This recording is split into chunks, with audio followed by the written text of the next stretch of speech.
자, 이번 시간에는 여기 소득금액 조정 합계표부터 시작해서 보도록 하겠습니다. 이 앞 시간에도 살펴봤지만 소득금액 조정 합계표 상에 있는 내역은 과목별 세무조정상에 있던 내역들을 세무조정이 다 끝나고 나면은 그에 대한 내역이 소득금액 조정 합계표에 모아지게 되겠죠. 전부 내역이 모아진 내역을 보시면서 이 내역은 이제 올해 것만 살펴볼 게 아니라 전년도 내역도 살펴보셔야 돼요. 전년도 소득금액 합계 조정 합계표 상 중에서 혹시 전년도에 유보사항이랄지 이런 것들 혹은 전년도에는 세무조정이 있었는데 올해는 있었는지 없었는지 여부를 한번 비교해 보시고 혹시라도 빠진 게 없는지 다시 한번 확인한 다음에 그 다음에 내역을 확인하고 하라는 거예요. 혹시라도 빠진 게 있어서 다시 계산했다, 입력을 다시 했다 라고 한다면 어떻게 해야 돼요? 기부금에 대한 세무조정도 다시 하셔야 돼요. 왜냐하면 기부금에 대한 세무조정 살펴봤지만 이 조정할 때 이걸 가지고 이미 된 걸 가지고 다시 불러왔잖아요. 그러니까 이 소득금액 조정 합계표 내역이 바뀌었다라고 한다면 다시 불러오기로 해서 내역을 수정하셔야 되겠습니다. 그 내역까지 보시고, 그러니까 이 세무조정이 간단히 하나만 영향을 미치는 게 아니라 여러 가지 연관관계를 가지고 있기 때문에 여러분들이 이제 나중에 마감하고 그러면 오류 사항이 많이 뜨는 거예요. 그러니까 뭐 조정 사항이 발생했다라고 한다면 전체 내역을 다시 한번 들어갔다 온다 생각하시고 처음에 준하는 마음으로 세무조정을 하시면 되겠습니다. 두 번째는 유보소득 조정명세서가 있는데 유보소득 조정명세서는 이 불러오기 하면은 내역들이 이제 입력된 유보로 방금 전에 봤던 여기 소득금액 조정 합계표상에서 유보 내역들만 유보하고 추인 내역들 유보하고 추인 내역들 있잖아요. 추인 내역들 유보 추인 내역들만 불러오는 거예요. 유보는 당해 발생한 거고 추인은 전년도에 발생한 내역을 추인한 내역이니까 그 내역들만 이제 불러와져서 여기 이렇게 완성이 되는데 여기 혹시라도 이제 여기서 이제 보실 때 전년도에 설정했던 계정 과목과 전년도 내역도 불러와져요. 기초자 내역으로 전년도에 계속해서 이걸 가지고 이 세무사랑 프로를 가지고 조정을 했다면 전년도 내역이 불러와지는데 전년도 기초자액과 당해년도 금액이 증감 내역이 매치가 안 되는 경우가 있어요. 그런 경우 이제 이무적으로 조정을 하셔야 돼요. 매칭을 시켜주셔야 돼요. 그리고 이제 그 전년도에 세무사랑 프로를 하지 않았다라고 한다면 여기 계정 과목을 만들어서 기초잔액을 입력해줘야겠죠. 그리고 이제 이 프로그램을 계속 썼을 때만 불러와지는 거니까 그렇게 해서 내역을 유보잔액 내역을 상기해 주셔야 돼요. 이거 반드시 유보소득 내역을 봐서 혹시 실질이 없는데 유보만 계속되는 건 없는지 대성금 부인액도 역시 마찬가지로 이렇게 유보가 쭉 이제 올해는 처음 생기겠지만 내년 가면 기초잔액이 있고 계속 남을 거예요. 기초잔액으로 이렇게 남을 건데 실제로 이제 그런 내역이 대성금을 최종적으로 이제 그 회사가 해산해 가지고 더 이상 받을 데가 없다라고 한다면 그때는 이제 없애줘야겠죠. 그 내역을 혹시 계속 가지고 있질 않은지. 그러니까 어떤 회사들 가면 관리가 안 돼 가지고 유보내역이 엄청 많아요. 근데 예전에 기한 지난 것들 예전은 많아요. 그러니까 이런 것들 대성금 부인액도 역시 한 10여 년 전에 가지고 있던 대성금 부인액까지 쭉 계속 있는 경우가 있어요. 그런 것들 이제 정리를 해주셔야겠죠. 그러니까 유보소득 조정 명세에는 관리를 목적으로 있는 것들이니까 꾸준히 관리를 해주셔야 한다는 거죠. 자, 그리고 건설자금이자 사실이 있는데 이건 이제 건설자금이자는 사실은 그 간단하지만 않아요. 사실 건설자금이자로 그 가액을 증액시켜놨으면 감가상각할 때 증액시켜놓은 자산을 나중에 감가상각 대상이 되잖아요. 그래서 우리는 여긴 지금 간단하게 지금 이 보여주려니까 교육용으로 하다 보니까 시간이 긴 것들은 설명을 못 드리니까 그냥 건설자금이자 이렇게 하나로 끝내지만 사실은 A라는 자산에 건설자금이자가 부과됐다고 한다면 이걸 어떻게 그냥 그 유보인체로 계속 놔두는 게 아니라 이 A라는 자산이 감가상각 자산이라면 감가상각을 하잖아요. 그럼 감가상각 한 비율만큼을 매년 이 금액은 이제 내년에 기초잔액이 될 테고 그 다음에 거기에 감가상각 해당 비율만큼이 매년 마이너스로 줄어들어 나가는 거예요. 그래서 최종적으로 이제 그 자산이 뭐 폐기되거나 혹은 이제 양도되거나 이런 시점까지 계속 관리가 되지는 거죠. 그러다가 이제 최종적으로 없어진 시점에 마지막으로 상계돼서 사라지는 그런 일이 발생합니다. 그러니까 실질로는 여기보다 더 복잡하게 생길 수도 있고 이런 게 발생하지 않을 때는 더 간단할 수도 있고 하는 거니까 건설자금이자 있으면 이걸로 끝나는 게 아니라 건설자금이자 대상 자산이 내년도로 가서 실제로 이제 완공이 돼가지고 완공됐을 때 감가상각비는 있었는지 감가상각비가 있다면 감가상각비에 비례하는 만큼을 사후 정리하는 것도 쭉 보셔야 돼요. 그러니까 여기 있는 걸로 끝이지 말고 그런 것까지 감안해 주시기 바랍니다. 자, 여기 내역 반영해서 유언소득 조정명세까지 보시고 이 조정계산서는 이 내역을 이제 불러오기를 하면 이제 불러와지는데 우리가 이제 소득급부는 우리가 입력하는 대로 해서 불러오기 하면 불러와져요. 근데 그래서 우리가 이제 이 중에 회사 등록사항에다 40번으로 해놨잖아요. 부동산 외의 사업소득으로 해놨기 때문에 되는 거고 성실 사업자 여부를 선택해 주셔야 돼요. 그리고 이제 대리급부는 선택이 안 됐는데 기장인지 신고인지 자기조정인지 우리가 번호를 입력해 줘야 돼요. 기장이라면 기장에 대한 내역을 입력해 주시면 되는 거고 기장을 입력하면은 우리가 세무대리인에 등록한 내역이 불러와져요. 그래서 이제 불러오기 했을 때 세무대리인 내역까지 이제 불러와지는 거죠. 그래서 이제 지금 이제 여기 등록되어 있는 게 아니라 세무대리인 내역에 그러니까 우리 프로그램을 따지면 여기 지금 여기는 회사 등록상에 지금 세무대리인이 없어요. 없는데 세무대리인으로 등록된 회사가 있다면 그 회사에 등록한 내역이 불러와지시는 거예요. 그러니까 여러분들이 이 세무사무실에는 세무대리인이 있잖아요, 반드시. 그러니까 그 내역이 입력한 내역들이 불러와지는 거예요. 그러니까 여기는 지금 프로그램을 이제 여기 로컬로 해서 L자 모양이 여기 L자 모양이 뭔지 아시죠? L자는 로컬이라는 뜻이에요. 여러분들이 이제 세무사무실에서 볼 때는 네트워크로 연결되어 있기 때문에 그 서버 컴퓨터가 따로 있잖아요. 그런 경우에는 이제 여기가 N으로 돼서 네트워크로 돼 있어요. 그죠? 근데 이 차이가 지금 여기는 이 지금 여기 녹화하고 있는 이 컴퓨터 같은 경우는 노트북으로 하고 있으니까 그 이제 로컬로 싱글로 연결해 놨으니까 로컬로 돼 있는 거죠. 그 차이가 있어요. 그다음에 회사 보시면 N으로 해서 네트워크로 연결되어 있는 경우에는 네트워크 돼 있는 거고 그리고 이제 그 중에서 이제 세무대리 사업자가 있을 거예요. 코드 번호가 있는 경우에는 거기다 입력한 내역들이 여기에 불러와진다는 것. 여기 물론 여기 금액들은 위에서 입력한 내역들이 불러와지는 거고 이 총수익금액 산입, 필요경비 불산입 그리고 필요경비 산입, 총수익금액 불산입 내역이 각각 적어져 있는지 맞는지 확인하시고 기부금 한도 초과나 기부금 이율액 중에 필요경비 산입액이 정확하게 됐는지 확인해 주시기 바랍니다. 세무대리인 내역도 확인하셔서 하시고 이제 뒤에 가면 이제 타세무대리는 나중에 이제 내역이 또 이제 책에 내역이 있으니까 그때 가서 또 설명을 해드리도록 하겠습니다. 자, 그 내역 보시고 그다음 아래 이제 소득구분 계산서가 있는데 소득구분 계산서는 좀 생각보다 까다로워요. 이 소득구분 계산서를 작성하는 이유는 이 공제나 감면 뒤에 가면 이제 공제 감면이 있는데 뭐 법인세만큼 복잡하지 않습니다만 그래도 상당히 복잡하게 돼 있어요. 여기에는 이제 이론적인 내용도 많이 써야 되고 그리고 공제 감면세액을 어떻게 할 건지도 보셔야 되는데 이런 공제 감면을 적용받기 위해서는 그러니까 회사가 한 단일 업종을 한다. 단일 업종으로 영위한다고 한다면 굳이 소득구분 계산서를 작성할 필요는 없어요. 근데 그렇다고 하더라도 이제 단일 소득이라고 하더라도 뭐 이자 수익이랄지 이런 게 있다면 이제 빼줘야 되니까 그런 것들이 있겠지만 이 감면 소득은 이제 소득이 그러니까 영위하는 사업이 여러 개 있을 경우에는 소득구분 계산서를 작성해 주셔야지 공제 감면세액이 어느 업종에 대해서 몇 퍼센트, 어느 업종 몇 퍼센트 이런 식으로 구분되잖아요. 예를 들어 중소기업 특별세액 감면만 해도 도소매업이냐, 혹은 지식기반 사업이냐 이게 따라서 율이 다르잖아요. 그러니까 그런 거를 구분하기 위해서 작성하는 건데 이 소득구분 계산서가 제가 대체적으로 받는 질문 중에 가장 까다롭게 하시는 것 같아요. 근데 어렵게 생각하지 마시고 한번 연습을 해봐요. 제가 지금 이렇게 저도 써놨는데 여기 사실 제가 여기다가 감면소득이라 써놨지만 사실은 여기다가 감면소 쓰는 게 아니라 이는 업종을 쓰는 거예요. 그래서 제조업, 여기는 뭐 도소매업, 뭐 이런 식으로 업종을 감면되는 소득 업종을 이렇게 구분해서 쓰는 거고 편하게 이제 하나만 써놨는데 이 감면 업종과 그다음 기타 번호 나누는 거예요.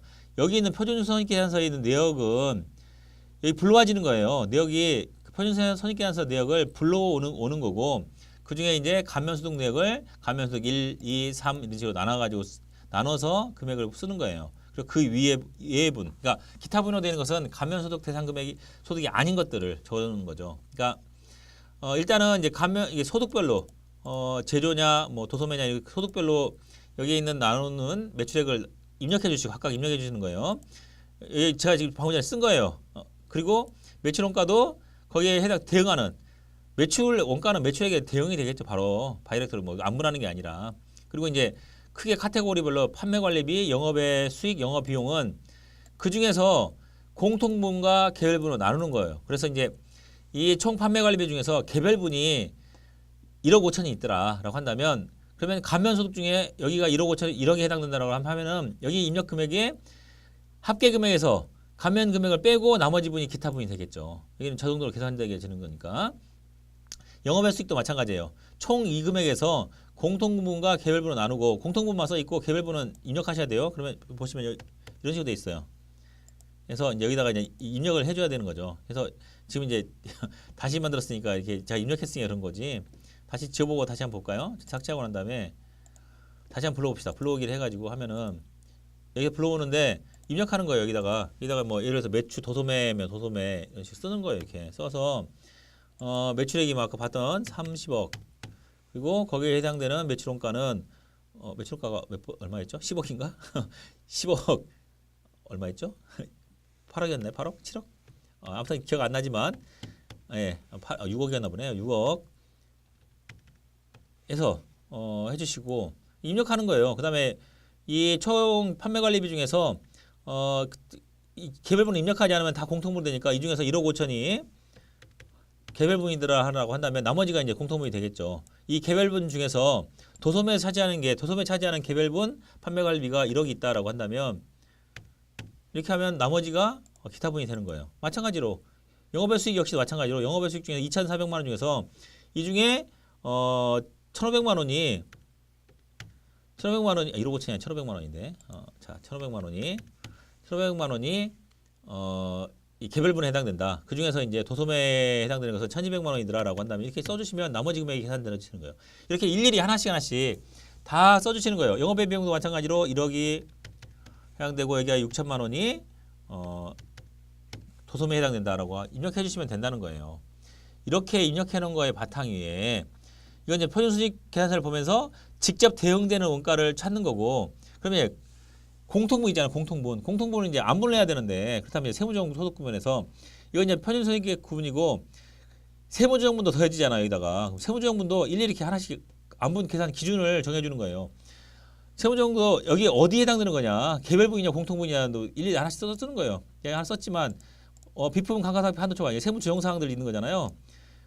배품 비품이다. 이거 보니까 여기 과목 선택해 보시면 이거는 비품 감가상각비 한도 초과니까 판매관리비에 해당돼라고 하면 3번 선택해 주시고 이건 개별분이냐 공통분이냐 그럼 비품이 공통분인지 개별분인지 봐야 될 거 아니에요. 도소매만 쓰는 거다라고 한다면 개별분 1번을 선택해 주시면 되겠죠. 1번 이렇게 선택해 주시고 감면 중에서 감면 1번에 해당되겠죠. 물론 감면이 1번 하나밖에 없으니까 여기 감면 1이고 2이고 3이에요. 그래서 감면 1에 해당되면 감면 1분 해주시면 되겠다는 거죠. 이게 하나씩 구분하는 거예요. 테이크메이트 충당료 역시 마찬가지로 여기 역시도 판매관리비 해당되고 3번 판매관리비 해당되고 여기 옆에를 참고하는 거예요. 과목 선택은 옆에, 구분 선택은 옆에. 이것도 역시 뭐 공통분이면 2번 공통분 해주시고 감면 선택해서 뭐 감면 1분 이게 공통분이니까 해당 사항 없겠죠. 안 분되는 거니까 이런 식으로 쭉 선택해 주시고 그리고 공통소득에 대해서는 공통손익에 대한 안분 기준을 판매비와 관리비는 매출액 비례, 영업비 비용은 개별 성금 비례 그다음에 영업 비용은 매출액 비례 이런 식으로 기준을 정해주면 여러분들 하나씩 다 입력해 보셔야 돼요.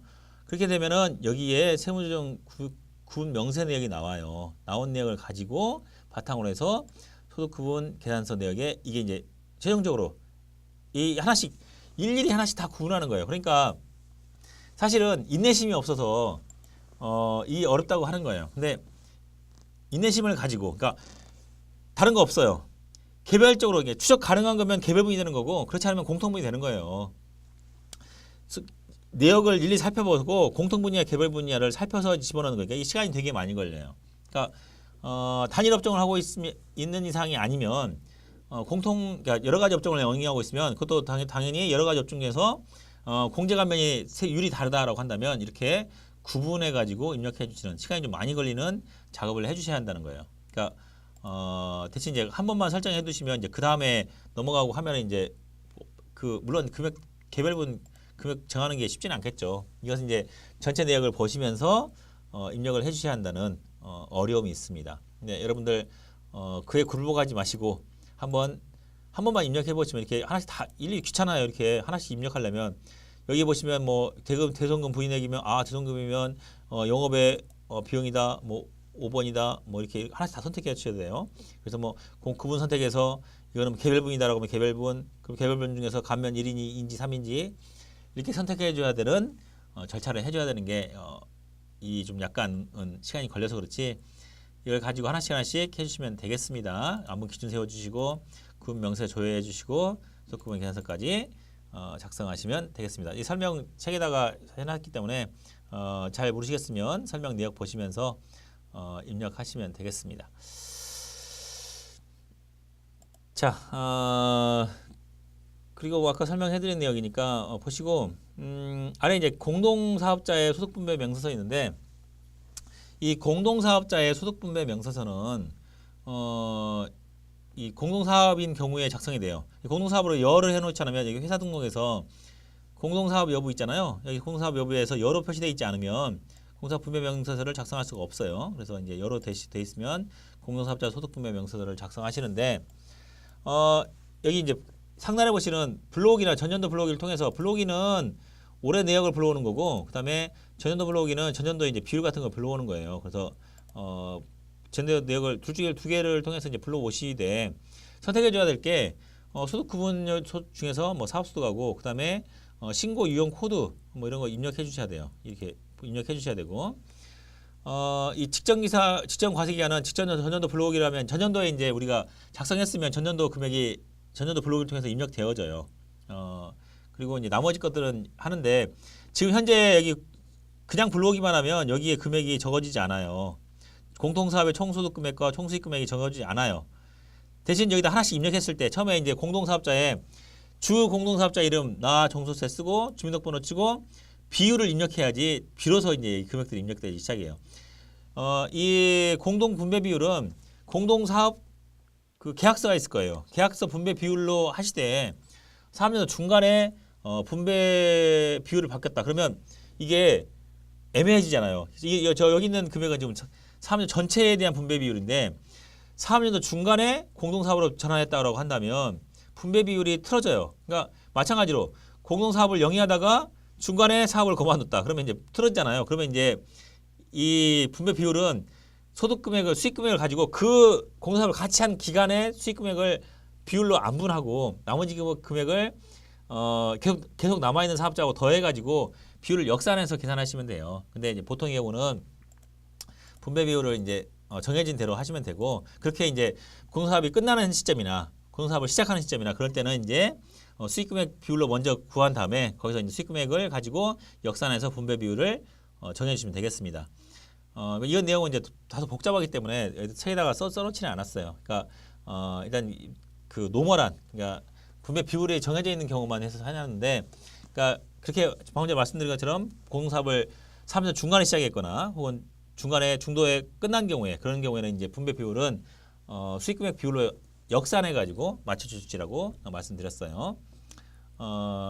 여기다 이제 분배 비율을 입력하면 비로소 이제 공사업 총수익금액과 공사업 수익금액 내역이 적어져요. 금액이 적어지고 50대 50 했는데 단수 차이가 발생할 수 있어요. 출자 지분 차이하고 단수 차이 발생하면은 여기 있는 차액증 있잖아요. 차액증을 눌러주시면 아무래도 주된 공동사업자한테 이 단수 차이는 이쪽에 더해지게 돼요. 뭐 사실 단수 차이 때문에 단수 차이가 이걸 차액 조정을 안 해주면은 단수 차이 때문에 신고가 안 들어가져요. 마감이 안 돼서. 그러니까 혹시라도 이제 출자분 차이 금액이 발생하면은 차액 조정을 눌러가지고 주된 공동사업자한테 더해지게 하시면 된다는 거예요. 그리고 여기까지만 되는 거지. 이 가산세 내역이나 원천징수세액 있잖아요. 이런 경우는 이 입력해야 돼요. 그러니까 공동사업자에 대한 소득 내역을 일단 결산 내역을 끝내시고 거기 중에서 가산세가 있으면 가산세를 안분하는 거예요. 그러니까 여기에 가산세는 지금 여기 종합소득 신고서 내에서 가산세가 있잖아요. 가산세 계산 명세서가 있는데 이 내역에서 지금 공동사업자 중에서 주된 사업자는 여기서 하는데 여기서 금액을 나눠요. 예를 공동사업장에서 미수치 금액이 100만 원이었다고 한다면 개별로 나누는 거예요. 100만 원 중에서 50만 원으로 나누는 거죠. 50대 50이었으면 그 비율로 나눠가지고 하는 거고 여기 금액에서 가산세 내역을 자기 해당되는 건 총 2만 원이었으면 만 원씩 나누면 되겠죠. 그죠? 나눠서 총 금액이 제대로 된 사업장의 가산세 내역하고 똑같이 되는 거고 원천징수액도 공동사업장이기 때문에 예를 들어서 이제 의료사업자 같은 경우에 그 건강보험공단에서 공단 부담금이 있어요. 건강보험에서 건강보험료를 내기 때문에 환자들이 건강보험료를 내니까 건강보험공단에서 부담하는 것이 있는데 이 부담하는 것은 건강보험공단이 부담하는 것은 이 병원의 그러니까 주된 사업자한테 금액을 진료 내역을 가지고 심사해서 그 내역을 지급을 해요. 근데 이거에 주된 사업자의 이름으로 돼가지고 지급하기 때문에 거기에는 이제 공동사업자 여부를 묻지 않고 원천징수 내역이 적어지는데 이거 역시 마찬가지로 원천징수 내역이 있다면 공동사업자가 공통으로 운영하면서 나타낸 원천징수 세액이니까 금액도 안 분해가지고 소득세를 안 분하시고 혹시 농특세 있다면 농특세에서 안 분하셔가지고 입력하시면 된다는 거예요. 여기는 우리가 직접 입력해 주는 거예요. 그러니까 가산세나 소득세, 농특세가 있으면 그 내역을 계산하셔서 우리가 입력해 주시라는 거예요. 그래서 정확하게 입력한 걸 바탕으로 해가지고 공동사업자는 여기 사업장에서 뒤에 이제 그 공동사업자에 대한 예가 있습니다만 그래서 여기서 한 번 더 말씀드리면 공동사업자 하면은 이 사업자 등본호에서 이 코드번호에서 지금 2001번이면 2001번 코드번호에서 주된 공동사업자는 여기서 세무조정 계산하고 여기서 이제 신고하면 되는 거고 그렇지 않고 이제 종된 그 공동사업자라 이제 주 말고 부에 해당되는 사람 같으면 별도의 사업자 등본을 하나 만들어 가지고 이게 똑같은 사업자 번호에서 별도로 코드를 하나 만들고 거기에 대해서 자기가 본인 것만 신고하시면 돼요. 그래서 이제 그럼 이 재무제표 같은 건 어떻게 합니까? 라고 하면은 나중에 설명해 드렸지만 종합소 신고서 내에 주된 사업자를 밝혀 주시면 돼요. 그러면 이제 신고서가 들어왔을 때 주된 사업자의 내용에 포함됐습니다. 저는 그냥 여기 있는 공동사업자 수익분배 명세서만 작성한 건 내용만 입력하고 이 종합소득세 신고서에다가 신고하면 돼요. 그러니까 그 종전사업자들은 편하죠. 분배 병세서만 가지고 있으면 되는 거니까 그렇게 해서 신고가 들어간다는 것까지 설명을 해드렸습니다. 그래서 이제 여기까지 하고 이제 소득금액 과세표준 계산은 여기까지로 해서 이제 그 종합소득세 신고에 관련된 이 공제 감면이나 그 종합소득세 신고 내역을 이어서 보도록 하겠습니다.